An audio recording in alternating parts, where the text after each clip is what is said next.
Autophagy, the cellular recycling process, once viewed simply as a protective mechanism, has now emerged as a double-edged sword in the context of obesity.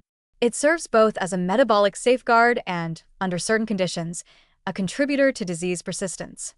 This duality, where autophagy can be either a force for repair or a silent enabler of dysfunction, makes it a particularly complex, yet critical, target for understanding and potentially treating obesity. On the protective side, autophagy is essential for maintaining metabolic homeostasis. It clears damaged organelles like dysfunctional mitochondria, removes excess lipid droplets, and prevents the buildup of toxic protein aggregates. In the early stages of metabolic imbalance, such as mild overnutrition or intermittent insulin resistance, autophagy acts as a cellular defense system. It restores energy balance by breaking down surplus components and repurposing them, preventing the excessive accumulation of fat in organs like the liver, heart, and skeletal muscle.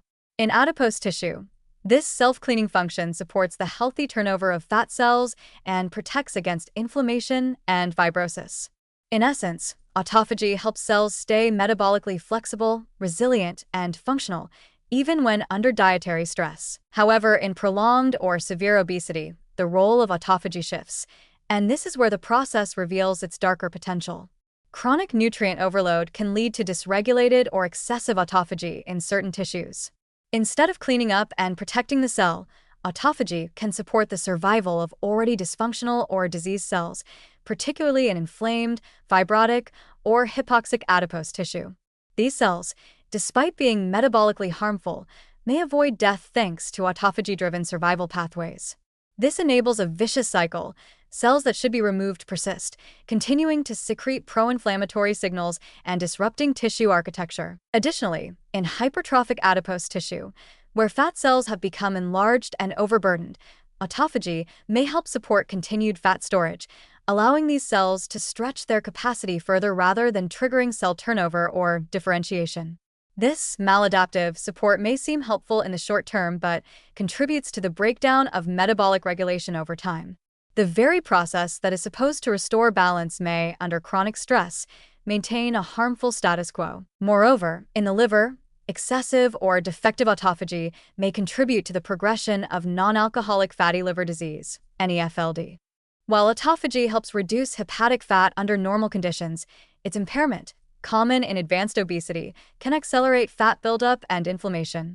But paradoxically, under some stressors like hypoxia or oxidative overload, autophagy may promote liver cell survival in a damaged state, aiding in disease persistence rather than resolution. Yet this complexity is not a reason for discouragement.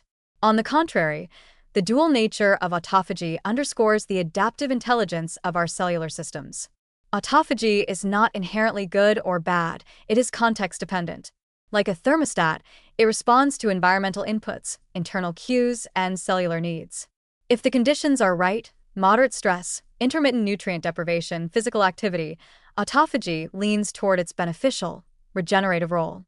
When conditions are extreme, constant overnutrition, inflammation, and cellular damage, it may inadvertently protect what should be dismantled. This insight opens the door to precision strategies that can tip the balance toward protective autophagy. Time-restricted eating, fasting, cold exposure, and exercise are all known to induce moderate, cyclic autophagy that supports metabolic health. Nutritional compounds such as spermidine, resveratrol, and berberine show promise in fine-tuning the autophagy response without overstimulation. Pharmacological agents targeting key regulators like mTOR and AMPK are also under investigation, aiming to restore autophagy's protective rhythm without enabling its maladaptive persistence. In summary, autophagy plays a dual role in obesity, both as a guardian of metabolic health and, under prolonged stress, as a supporter of dysfunction. Recognizing this duality is not a drawback, but a pathway to deeper understanding. It suggests that the goal should not be simply to turn on or turn off autophagy, but rather to restore its natural rhythm, allowing cells to clean, adapt, and rejuvenate when needed, and to release what no longer serves the body's health. This nuanced approach holds great promise for future therapies that are not only more effective but more aligned with the body's innate design.